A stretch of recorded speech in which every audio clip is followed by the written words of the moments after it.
Ann Coulter, how you doing?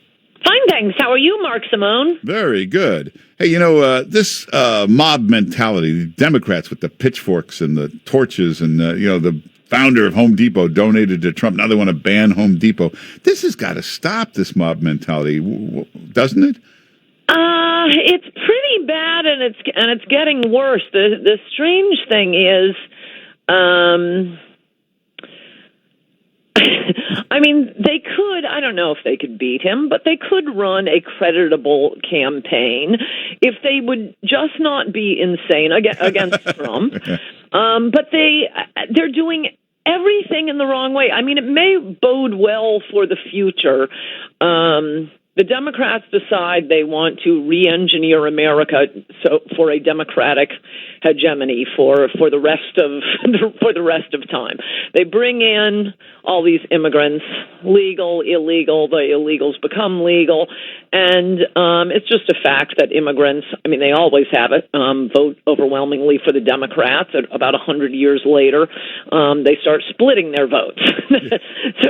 So immigration, legal or illegal, by and large, not good for the Republican Party.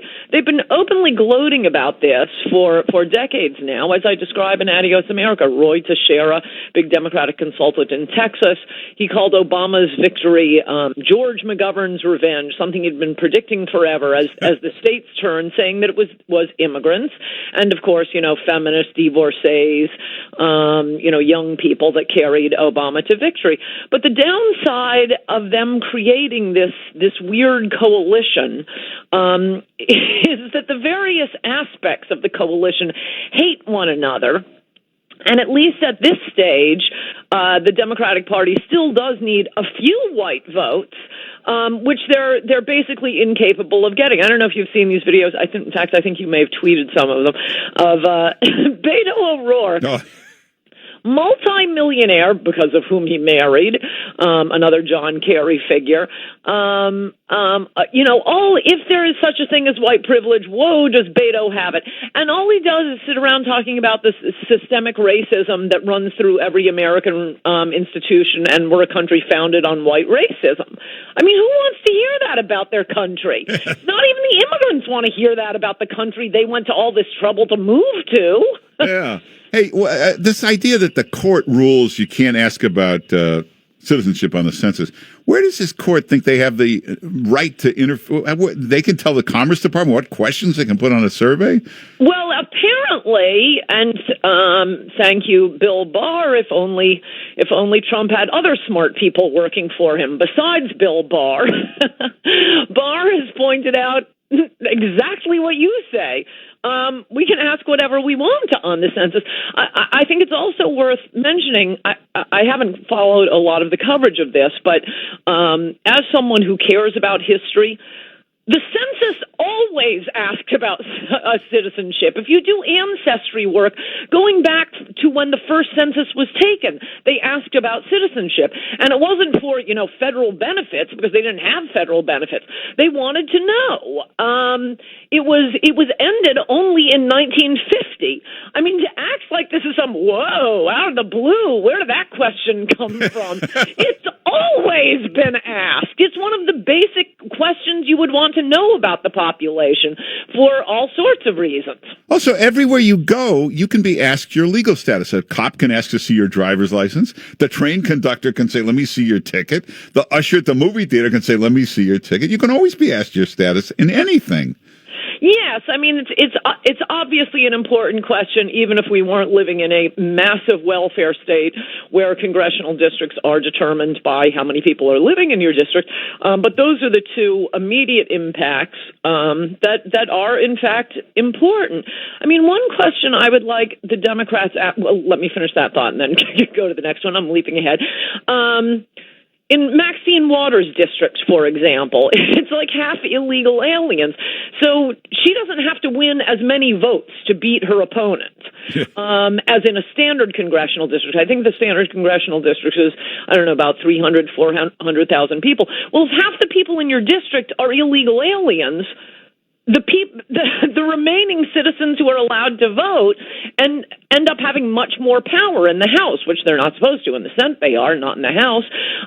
So yeah, it's important to make sure every vote counts in the way our constitutional system has designed it. But what was the point I was leaping ahead to? It was very important. Why would you ask the citizenship question? Well, about Democrats and votes and all the. And if you don't have that citizenship question, you could get all kinds of illegals on there getting themselves a new congressman. Not only that, there's all kinds of federal money that's distributed on the basis of how many people are living in your district. The Census asks all kinds of questions that are used for researchers. Who knows why we may need to know this? But look, it sounds like from what I can tell, Barr is just saying, well, thanks for your opinion, but we're going to go ahead and put it on the census. Hey, Ann Coulter, this soccer idiot, what's her name? Rapino? Who the The one who was beaten by the 14-year-old boys. So she's talking about equal pay, inequality. Now, you know she's going to get a book deal, a TV deal. She'll make $20 million in the next year and not split it with the rest of the team. They'll all make $1.50.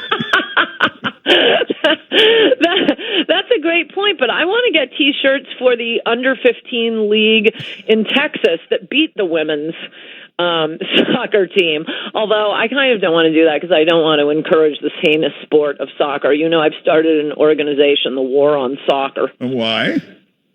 Because it's an awful sport. It's not an American sport. I mean, it's great for little kids, don't get me wrong. They run around, they burn off a lot of energy. I'm sure it is fantastic for parents with little kids. But no adult should be playing soccer. It's so boring. It's so European, and that's precisely the only reason the New York Times keeps trying to push it on us. You know, the other thing is it has no breaks. Football, you stop every 10 seconds for a commercial. Americans so you can chit-chat, have a beer. Yeah, Americans have no attention span. This soccer goes like 15 minutes before they take a break. And every minute is boring. Yeah, and at the end of the game, oh, what a score, 2-1. But that's it. Oh, no, that would be an exciting soccer game. No, usually it's 0-0. 1-1. Yeah. So, what do you think about this Joe Biden with his, I mean, how many gaffes can a guy make in 2 weeks? And why didn't the party elders just step in and tell him, Joe, you got to sit this one out now? Well, Joe is my candidate. I mean, among the Democrats, I do prefer when neither of the two major political parties are running someone who could destroy my life and wreck our country, at least immediately. So, I mean, I think Biden is the most attractive. He is famous for making gaffes. It's part of his charm. But man, Mark, look at the rest of them. Yeah. And one thing I love is watching the Obamas for the last 2 months pretending they don't know the guy. They didn't really work with him. We've only met him a couple times. We don't know. Yeah, I think you tweeted out that quote. Did you say it was from Game Change of Obama saying about Biden? When is this guy going to stop saying stupid stuff? Yeah, that's an actual Obama quote from 2008. I do think it's part of his charm, and if he doesn't go to woke social justice warrior, he would be the Democrats' best candidate, which is good because the question I believe we left hanging from a week or two ago was, is Trump more or less likely to fulfill his campaign promises in a second term? We still have a little more than a year left for Trump to keep his promises, and the stronger the Democratic opposition is, the more likely I think we are to have him fulfill his promises. All right. Well, everybody follow Ann Coulter on Twitter and go to AnnCoulter.com. The new column comes out tonight, and if you don't have it, get the book Resistance is Futile. And you mentioned Adios America, best book on the border and the crisis. Get that too. Go to AnnCoulter.com. And Ann Coulter, thanks for being with us. Good to talk to you, Mark Simone. Bye bye. Take care. And everybody check out the webpage. There's some great stuff up there. Hey.